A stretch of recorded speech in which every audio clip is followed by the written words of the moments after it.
excess carbohydrates obviously can affect insulin, obviously affect insulin resistance. We know this is the case, right? But we don't always realize how important these other things are when it comes down to insulin resistance. In this case, alcohol.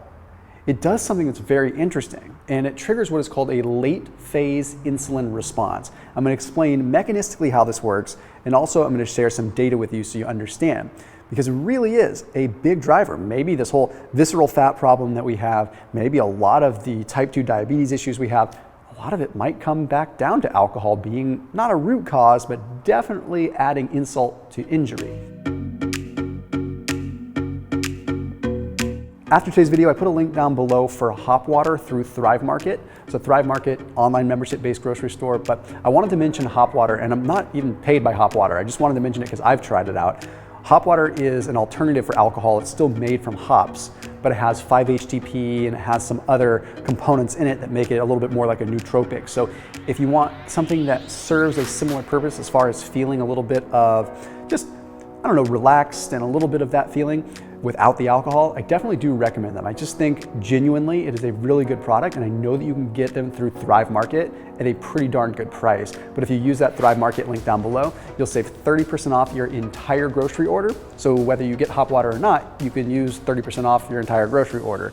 And again, you may consider it contrived, you may not, but the bottom line is that if you're dealing with alcohol issues, that might not be a bad solution. So I put that link down below. I want to open up with a study that was published in Diabetologia, and what it did was it took a look at healthy people versus diabetic people, and it had them go through 30 minutes of being what is called euglycemic. So they made sure everyone was at the same blood sugar level of about 80 milligrams per deciliter. So everyone was equal, okay? And then what they did is they had them consume alcohol or a placebo. What they wanted to see was, well, what happened as far as hypoglycemia was concerned, okay? So what they did is they waited until everyone was at about 45 milligrams per deciliter. So they let their blood sugar get low, whether they had alcohol or not.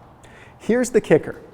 Only 13% of the people that had alcohol knew that they were hypoglycemic.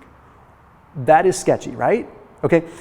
73% of the people that did not have alcohol, that had a placebo, knew they were hypoglycemic. Now, what does this have to do with body composition? What does this have to do with insulin resistance? I'm getting there. First of all, the point is that alcohol made them hypoglycemic. Excess amounts of alcohol do make you hypoglycemic, but the scary part is that when you have alcohol, you don't realize you're hypoglycemic.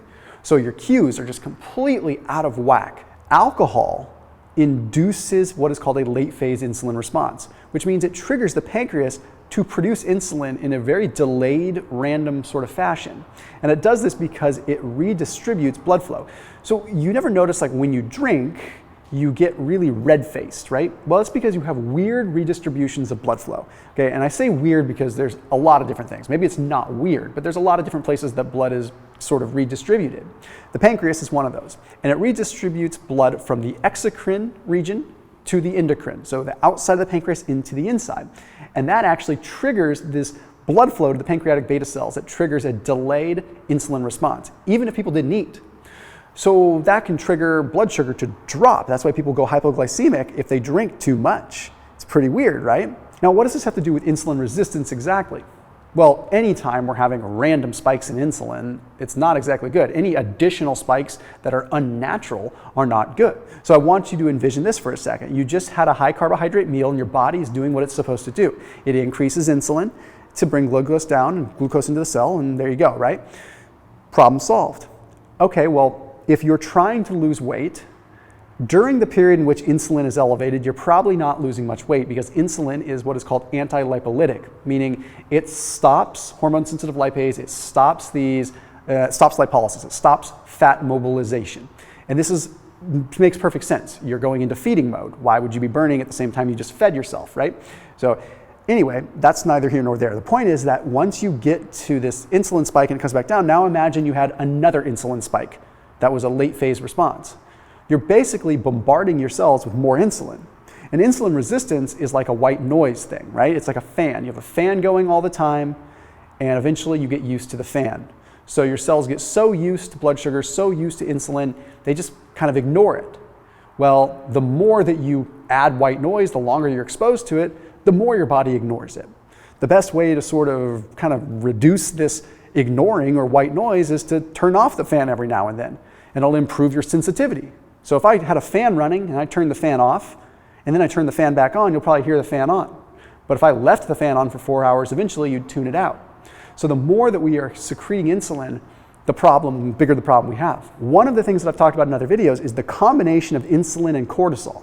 Cortisol only becomes a problem when it's in the presence of insulin, really, or if it's chronically elevated and out of whack. So cortisol obviously is a stress response, but it's also very pro-fat burning. So it helps you burn fat, except when it's combined with insulin. Cortisol alongside insulin is a problem. That's why eating when you're stressed out is extra bad, right? Cortisol plus insulin is definitely a problem.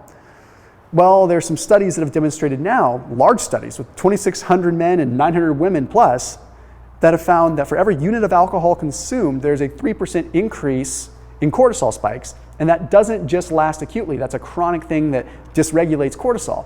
So now you have insulin plus cortisol, which leads to potentially visceral fat adiposity, so gaining fat in the visceral region, pot belly kind of thing.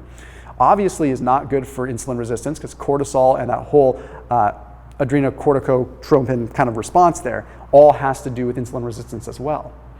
So what is the solution here? And I guess the basic solution is probably should cut out alcohol. And I hate to put it like that, or at least dramatically limit it, because you do find that a lot of times when those things are out of the equation, the problems start to kind of go away for people that are leaning on it for so long. Anyway, I thought that I would do a service by explaining this because people need to understand the mechanisms and the physiology. As always, I'll see you tomorrow.